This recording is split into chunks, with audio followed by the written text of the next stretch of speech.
L'albero e il presepio sono due segni che non finiscono mai di affascinarci. Parlano del Natale aiutandoci a contemplare il mistero di Dio fattosi uomo. Lo ha sottolineato stamani Papa Francesco all'udienza con circa 350 persone arrivate da Friuli, Venezia Giulia e Veneto per l'inaugurazione dell'albero di Natale del presepio in piazza San Pietro. La natività quest'anno è realizzata con la sabbia iesolana proveniente dalle Dolomiti, mentre l'abete rosso, alto circa 21 metri, arriva dalla foresta del Cansiglio ed è stato donato dalla diocesi di Concordia Pordenone. La caratteristica particolare del presepe è che quest'anno campeggia in piazza San Pietro la sabbia, un materiale che richiama la semplicità, la piccolezza e anche la fragilità, ha notato Papa Francesco. E alle parole del Santo Padre nel pomeriggio si è collegato il Patriarca di Venezia presentando un po' dell'amata terra veneta, quest'anno presente nella piazza che raduna il mondo intero. E sarà qui a servizio di quello che per noi cristiani è l'evento che ha cambiato il mondo.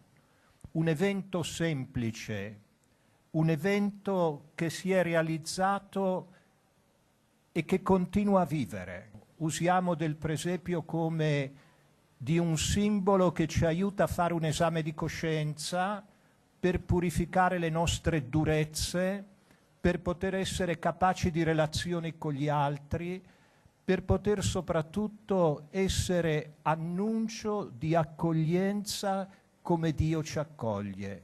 Prima dei discorsi ufficiali lo spazio alle esibizioni delle formazioni corali e folcloristiche che hanno richiamato l'attenzione dei fedeli presenti in piazza San Pietro. Inevitabile per il presidente Zaia il richiamo all'emergenza maltempo che ha colpito la nostra regione a fine ottobre. Per noi è una grande opportunità.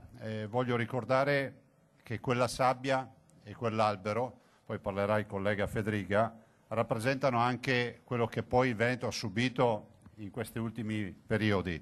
E quella sabbia è l'esito di quello che è stata per noi la tragedia di fine novembre, quindi ha un ulteriore significato. Essere qui poi per noi è un momento di grande orgoglio e soprattutto di grande onore riuscire a portare questo presepe, il presepe realizzato, come sapete, dalla sabbia ottenuta dalle spiagge di Jesolo. Zaia ha ricordato e ringraziato il grande lavoro svolto dai volontari. È il segno delle radici cristiane della nostra terra e della nostra comunità.